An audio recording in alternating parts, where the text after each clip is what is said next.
ఓం సాయిరామ్ శ్రీ సచిదానంద సద్గురు సాయినాథ్ మహారాజ్ కీ జై. సాయి భక్తులందరికీ నమస్కారం అండి. హాయ్ ఫ్రెండ్స్, అందరూ ఎలా ఉన్నారు? I think all of you are fine. బాబావారి కృపా కటాక్షాలు మనందరి మీద ఎల్లవెల్లలా ఉండాలని మనస్ఫూర్తిగా కోరుకుంటూ ఈ వీడియోని స్టార్ట్ చేస్తున్నానండి. ఈరోజు బాబావారి సందేశం ఏమిటి అంటే, బిడ్డ నీ మాటే నీకు శిక్ష అని అంటున్నారండి. బాబావారు ఆ విధంగా ఎందుకు అంటున్నారో, మనకి ఏ సందేశం అందిస్తున్నారో ఈ కథ ద్వారా బాబావారి మాటల్లోనే విందామండి. ఒక రాజు ఉండేవాడు. ఆయనకు సంతానం లేదు. ఆయన ఎందరో సాధువులను, సన్యాసులను ఆశ్రయించాడు. ఎందరో దేవతలకు మొక్కాడు. అయినా సంతానం కలగలేదు. ఇలా ఉండగా అతని రాజ్యంలోకి కొత్తగా ఎవరో గొప్ప మహత్తుగల సాధువు వచ్చాడు. ఈ సంగతి విని రాజు ఆ సాధువు దర్శనం కోసం వచ్చాడు. తనకు సంతానం కలగాలంటే ఏం చేయాలో చెప్పమని ప్రార్థించాడు. సాధువు బాగా ఆలోచించి, ఈ విషయంలో నేనేమీ చేయలేను మహారాజా, మీకు సంతాన యోగము లేదు అని చెప్పాడు. రాజు నిరాశతో తిరిగిపోసాగాడు. దారిలో ఆ సాధువు యొక్క శిష్యుడు ఎదురయ్యాడు. అతడు మహారాజు ఉదాసీనంగా ఉండటం చూసి, రాజు ఎందుకలా ఉన్నారు అని అడిగాడు. రాజు పుత్రేచ్ఛతో ఇక్కడకు వచ్చాను, కానీ నిరాశతో తిరిగి వెళ్ళిపోతున్నానని బదులు ఇచ్చాడు. రాజు దైన్యాన్ని చూసి జాలితో ఆ శిష్యుడు, మహారాజా బాధపడకండి, మీకు తప్పక సంతానం కలుగుతుంది అన్నాడు. రాజు సంతోషంతో తిరిగి వెళ్ళిపోయాడు. ఈ సంగతి అంతా తెలుసుకున్న గురువు శిష్యునిపై కోపించాడు. రాజు జాతకంలో సంతాన యోగం లేదు, నువ్వేమో సంతానం కలుగుతుందని దీవించావు, ఇప్పుడు ఏం చేస్తావు అని గద్దించాడు. శిష్యుడు, అయ్యో ఇప్పుడు నేనేం చేయను, అనాలోచితంగా నా నోటి వెంట అలా వచ్చేసింది అని బాధపడ్డాడు. గురువు, నీకు అసత్య దోషం రాకుండా ఉండాలి అంటే నువ్వే రాజుకు పుత్రునిగా జన్మించాలి అన్నాడు. విధలేక శిష్యుడు తన దేహాన్ని త్యజించి మహారాజుకు పుత్రునిగా జన్మించాడు. అయితే గురుకృప వలన అతనికి పూర్వజన్మ జ్ఞానం నశించలేదు.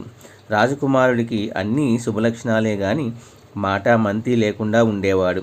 మూగవాడైన తన కుమారుని ఎందరో వైద్యులకు చూపించాడు మహారాజు, అయినా ఫలితం లేకుండా పోయింది. చివరకు తన కుమారునికి మాట తెప్పించిన వారికి 1,00,000 రూపాయల బహుమానం ఇస్తానని రాజ్యంలో దండోరా వేయించాడు. ఎందరో వచ్చి ఏమేమో చేశారు, కానీ ఫలితం శూన్యము. రోజులు గడిచిపోతున్నాయి. రాకుమారుడు కొంచెం పెద్దవాడయ్యాడు. ఒకరోజు రాజాధికారులు రాజకుమారుని వనవిహారం కోసం తీసుకువెళ్లారు.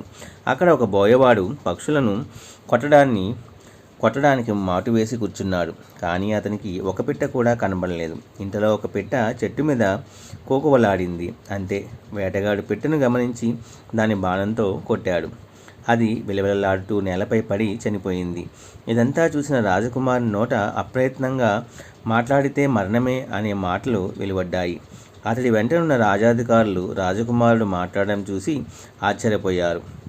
పరుగున మహారాజును చేరుకొని జరిగింది వివరించారు. రాజు వారి మాటలను నమ్మలేదు. తన ఎదురుగా రాజకుమారుని మాట్లాడిస్తే మీరు చెప్పినది నమ్ముతానన్నాడు. రాజాధికారులు ఎంత ప్రయత్నించినా, ఎంత బ్రతిమలాడినా రాజకుమారుడు పెదవి కదపలేదు. రాజు వారు చెప్పింది అబద్ధం అనుకున్నాడు. డబ్బు కోసం ఆశపడి రాజాధికారులు అబద్ధం చెప్పారనుకొని వారిని ఊరి తీయమని ఆజ్ఞాపించాడు. వెంటనే రాజకుమారుడు మాట్లాడితే మరణమే అన్నాడు. మహారాజు ఎంతగానో ఆశ్చర్యపోయాడు. అతడు రాకుమారుని మళ్ళా మాట్లాడమని ఎంతగానో ప్రాధేయపడ్డాడు.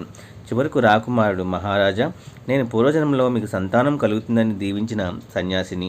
మీ జాతకంలో సంతాన యోగం లేకపోయినప్పటికీ నేను మిమ్మల్ని అలా దీవించాను. దాని ఫలితంగానే ఈ జన్మనెత్తి మీకు పుత్రునిగా పుట్టవలసి వచ్చింది. ఒకవేళ ఆ రోజు నేను ఎలా మాట్లాడకపోయి ఉంటే చక్కగా తపస్సు చేసుకొని జన్మరాహిత్యాన్ని అంటే ముక్తిని పొందేవాడిని. నాకిక జన్మనెత్తవలసిన అవసరమే ఉండేది కాదు.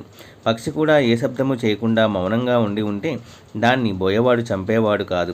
అలానే ఈ అధికారులు నేను మాట్లాడానని మీకు చెప్పకపోయి ఉంటే వారికి ఈ మరణశిక్ష ఉండేది కాదు. అన్ని అనార్థాలకు కారణం అనవసరంగా మాట్లాడడమే. అందుకని మాట్లాడితే మరణమేనని అనుకోకుండా అన్నాను. నేను ఇంతవరకు మాట్లాడాను కనుక నేను కూడా మరణిస్తాను అని చెప్పి తను చాలించాడు. జనహరియే సంసార్మే బహుబోల్యాం బహుదుఃఖో చుప్ రహియే హరి సుమిరిచే జో జీవ్ చాహే సుఖ్. ఈ ప్రపంచంలో ఎక్కువ మాట్లాడే వారికి ఎక్కువ కష్టాలు వస్తాయి. అందువల్ల సుఖాలను కోరుకునేవారు మౌనంగా ఉంటూ శ్రీ సాయిని మనము స్తుతించాలి. బాబావారు ఈ కథ ద్వారా మనందరికీ ఏమి చెప్తున్నారంటే, అతిగా మాట్లాడడం వల్లనే మనకి రకరకాల కష్టాలు, బాధలు అన్నీ కూడా ఈ అతిగా మాట్లాడటం వల్లనే వస్తున్నాయి. అందరినీ దూషించడము, అందరినీ తక్కువ చేసి మాట్లాడడము, అతిగా ప్రలాపన మాట్లాడడము, అంటే ముందు వెనక ఆలోచించకుండా నోటికి ఏదొస్తే అది మాట్లాడడం వలన తప్పకుండా మన జీవితంలో అందరికీ కూడా నష్టమే తప్ప సుఖము అనేది ఉండదండి. చాలామంది యుద్ధాలు జరగడానికి కారణం కూడా ఈ అలాంటి మాటలే. అందుకే మనము మాట్లాడడం అనేది పొందికగా మాట్లాడగలిగితే, అంటే ఎంత తక్కువగా మాట్లాడగలిగితే మన జీవితంలో అంత సంతోషము, అంత సుఖము అనేది మనకి వస్తుంది. గొడవలు అయ్యేటప్పుడు కానీ, ఏదైనా యుద్ధాలు జరిగేటప్పుడు కానీ, ఇంకే విషయంలో అయినా సరే తక్కువగా మాట్లాడితేనే మనకి పర్యవసానాలు తక్కువగా ఉంటాయి. అతిగా మాట్లాడి ఆవేశంతో రెచ్చిపోతే మనకంతా కూడా మంచి అనేది జరగకుండా ఉంటుంది. కాబట్టి ఎంత తక్కువ మాట్లాడితే అంత మంచిదని బాబావారు మనందరికీ కూడా చెప్పకనే ఈ కథ ద్వారా అందరికీ కూడా తెలియజేస్తున్నారండి.